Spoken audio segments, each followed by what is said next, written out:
If you're new here, welcome. I went on a Switzerland road trip from the Rhine Falls all the way to Lauterbrunnen, and Interlaken was one of the stops. In Swiss German, Interlaken means between lakes because it sits between Lake Thun and Lake Brienz. And the lake you're seeing here is actually Lake Brienz. It's in the east side of Interlaken.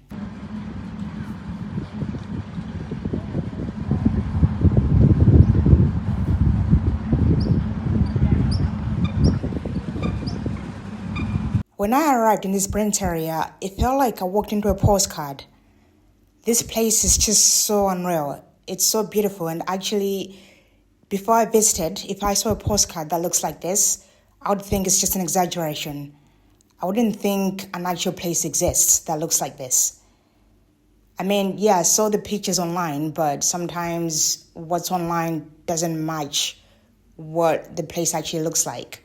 But this place looks as good as the pictures online, and my camera doesn't really do it any justice, to be fair.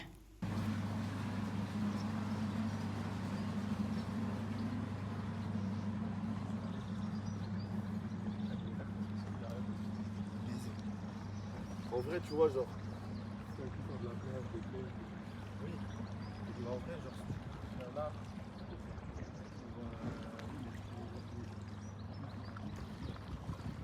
I arrived around midday in Interlaken, and compared to the other places I visited, like Lauterbrunnen, it was not as busy as I expected it to be because I saw way more hotel options here than in Lauterbrunnen.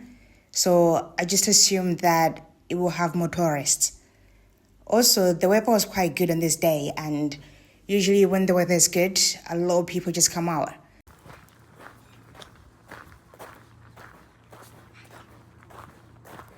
I didn't do any activities except for walking around the lake, and apparently you are allowed to swim in some designated areas. I visited in the first week of April, so maybe it wasn't the best time to be swimming in the lake. I also can't swim, so it's not like I'll be able to tell you how it's like to swim in this lake. There's a bunch of other activities you could do in Brienz, like boat cruises, kayaking. You could also visit the Gisbach waterfalls.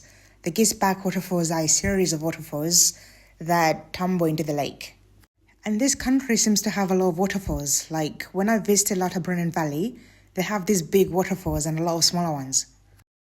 And about the other things you could do in Brienz, you could also do some camping, which is probably one of the best ways to actually enjoy Switzerland in general because the hotel prices are crazy, the restaurants are expensive, everything is just expensive, especially in these touristy towns.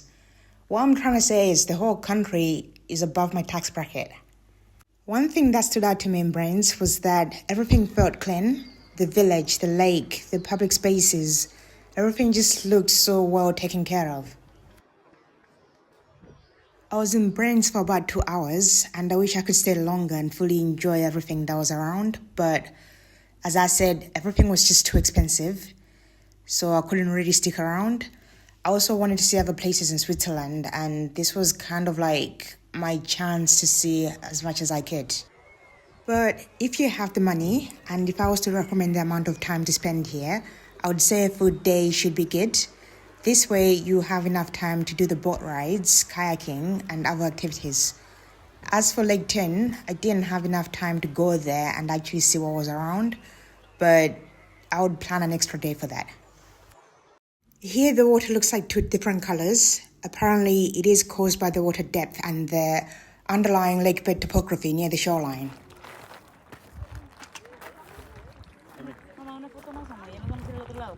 Lo más rápido que se la tomen, lo más rápido que nos vamos. O nos quedamos aquí, vamos a esperar hasta que se tome y después vamos a ir.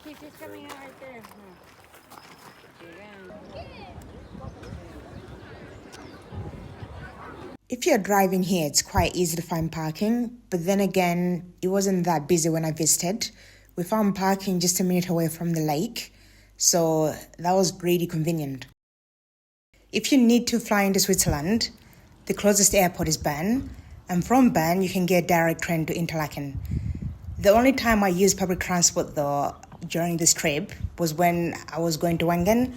Wengen is car free, so I had to take a train from Lauterbrunnen. The services were excellent, so I'm sure the standards are similar throughout the whole country. But for more flexibility, I would recommend to rent a car.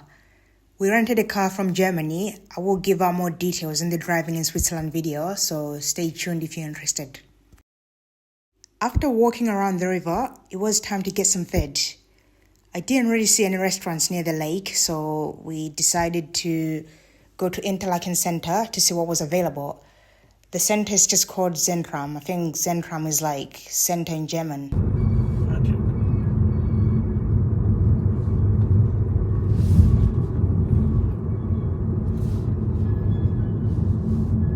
Now take the second exit at the roundabout. In my opinion, just driving in Switzerland is an event on its own. The amount of beautiful views you will get to see, and the roads are excellent.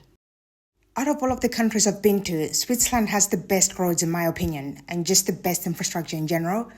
I guess Luxembourg is up there too, but let's consider Switzerland's landscape. It's very mountainous, and they still manage to actually have great public transport. I mean, I saw trains go up and down mountains, through mountain tunnels, and the roads are just flawless. I was honestly stunned. Eventually, we arrived at Interlakken Center, or Zentrum, and most restaurants were actually closed. I think they only opened during lunch hours and dinner times. The remaining restaurants were more like fast foods and cafes, so I didn't really get to try out any restaurants, just a cafe. I'll show you the cafe I went to in a minute. In the city center, it was also quite easy to get parking. It has quite a few car parks, and we used the city Zentrum parking. For things to do, I'm not quite sure what's in the city center, but if any locals are watching, please give us recommendations in the comments down below. Now, in the city center, we just walked around to see what was there, and as I said, all of the restaurants that seemed interesting were closed. The good thing is that even when you're in the city center, you can still see the mountains in the back. It was just so beautiful. Eventually, we decided to go to the cafe I was talking about. So it's called Coco X Swiss Chocolate Cafe. Are you from Morocco? مغربية؟ مصر. أنا زوجي مصري. هذا هو فين؟ اسمعي قليل.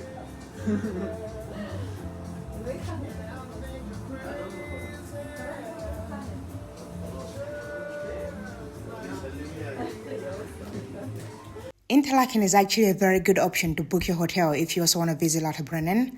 On a train, it takes just 20 minutes to get there. And to get to Wengen, it takes about 35 to 40 minutes. If you also want to get to Grindelwald, it takes just 35 minutes. And of course, it would be much easier to actually explore both Lake Thun and Lake Brienz if you stayed in Interlaken. Oh, yeah. Now turn right. Anyway, thank you very much for watching. I hope to see you in the next video. Bye.